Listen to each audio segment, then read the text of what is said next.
I've no doubt you've all heard of Blackpool. It's famous for fresh air and fun. And Mr. and Mrs. Ramsbottom once went there with Albert, their son, and seeking to find some amusement, they paid and went into the zoo, where they'd lions and tigers and camels, aye, and old ale and sandwiches too. There were one great big lion called Wallace, and his nose were all covered with scars, and he laid in a somnolent posture with the side of his face on the bars.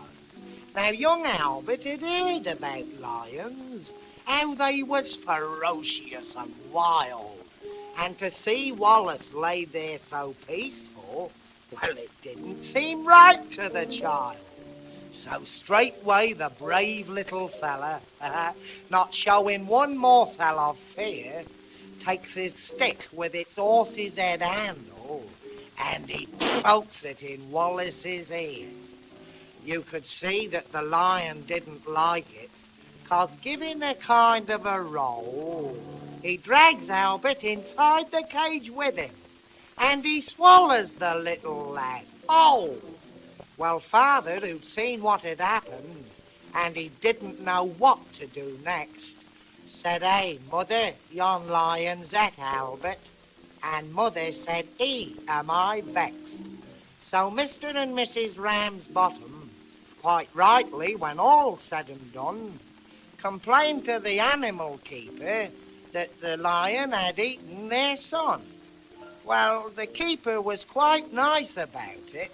He said, what a nasty mishap. Are you sure that it's your boy he's eaten? And Dad says, am I sure? Here's his cap. And Mother said, right's right, young fella.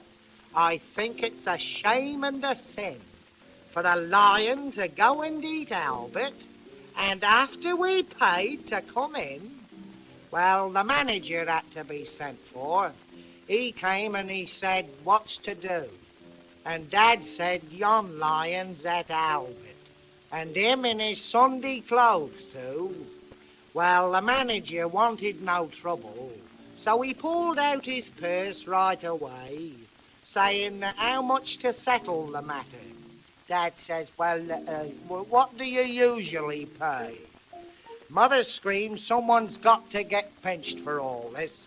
So in front of the magistrate chap, they told him what happened to Albert. Aye, and they proved it by showing his cap. Well, the magistrate gave his opinion that no one was really to blame.